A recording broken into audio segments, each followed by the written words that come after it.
ได้กี่ประตูแล้วคะ1ครับแต่ว่าสกอร์ไม่ขึ้น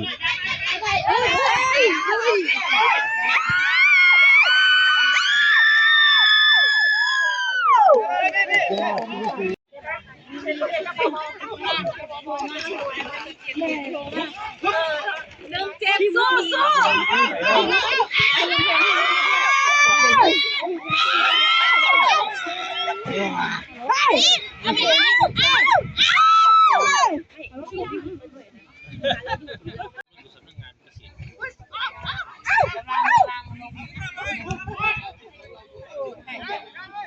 สุลกากรสู้กระบดอะไรกลัวไม่ได้ข้ามด่านกลัวไม่ได้ข้ามด่าน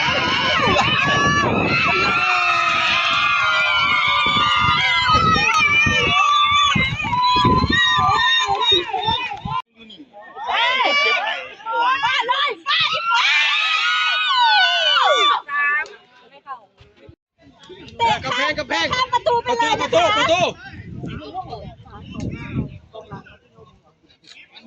สู้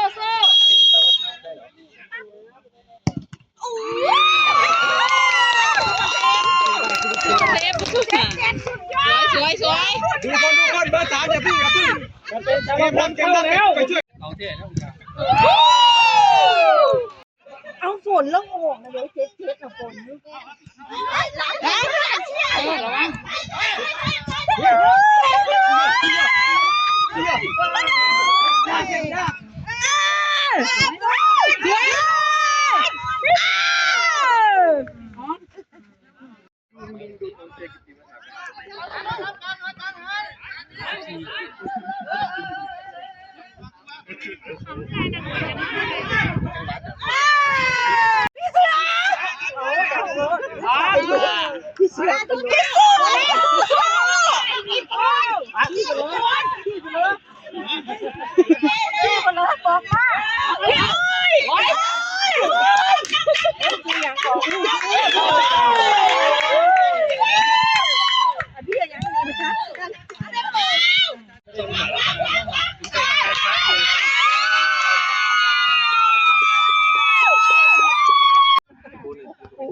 มันเปิดตรงไหนล่ะเพลงมันค่อยดูที่ภาพโฆษณาเขาบอกว่าไม่ทำไมไม่ใช่พี่อย่างนี้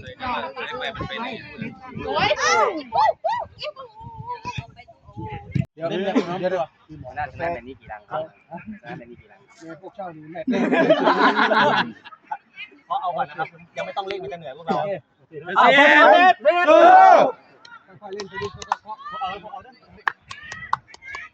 เรียนตาท่านสู้ๆนะครับพี่นพครับผม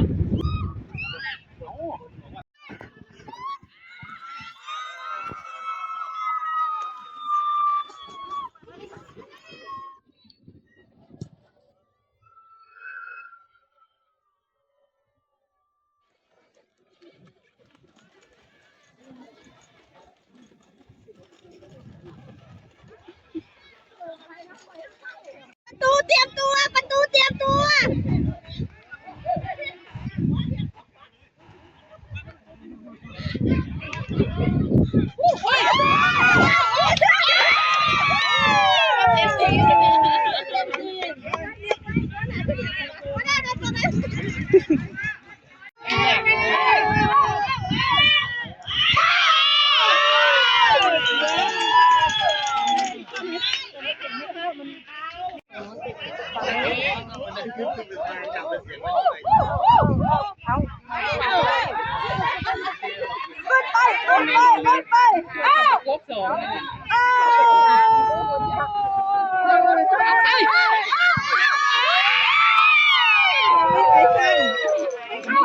ไปลงตะแม่นั่นน่ะ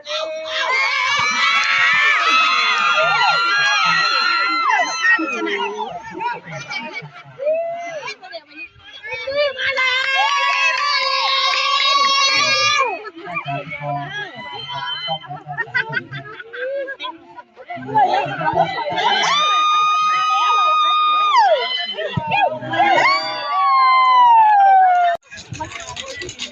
อะไรหรอกพี่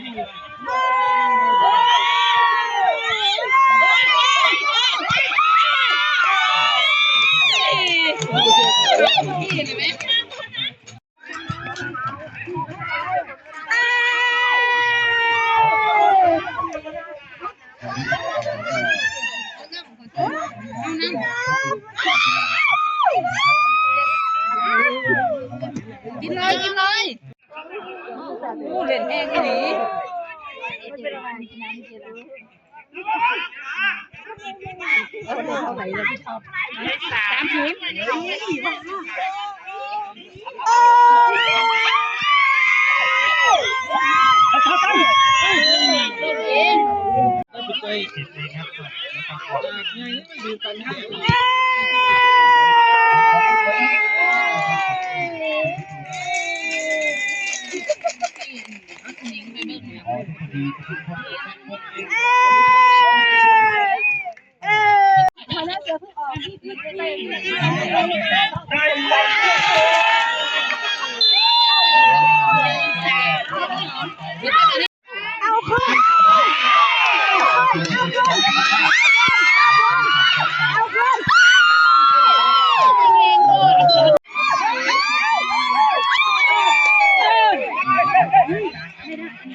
ได้อยู่ขายไปเลยชนคานขึ้นคานขึ้นคานอุ้ยเสียวอ่ะเสียวนะชนคาน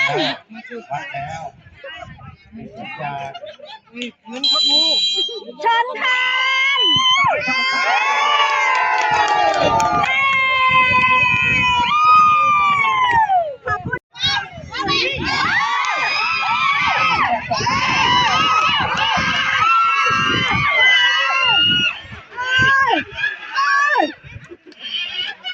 เขาได้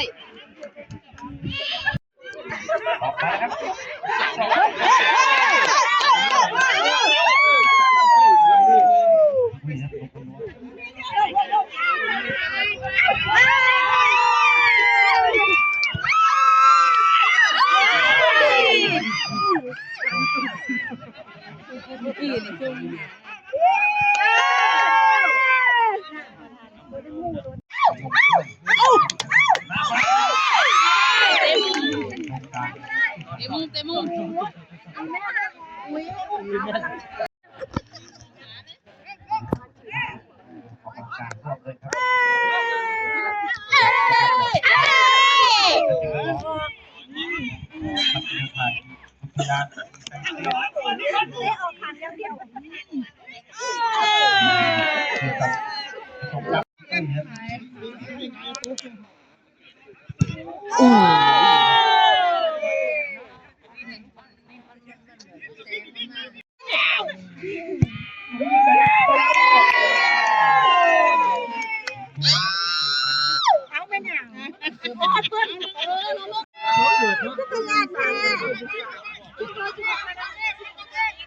น่าเสือสู้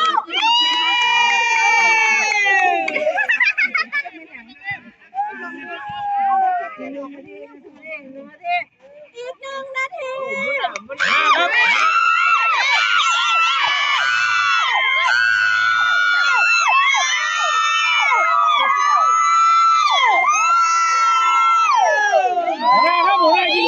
หัวหน้ายินดีหน่อย ขอเสียงกระทงสาวๆกระทง หัวหน้าหนี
มีโอกาสได้เข้าชิงจากหัวหน้าว่า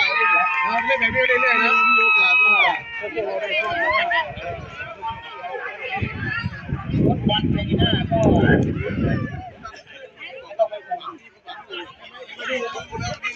เป็นไงบ้างครับโอเคตัวมันทำอะไรแล้วดิเสียงตัวมันทำอะไรกันเนี่ย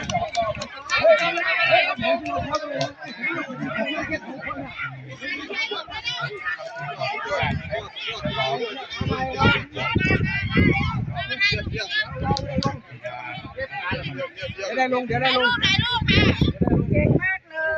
ยเก่งทุกคนเลยเอามาถ่ายรูป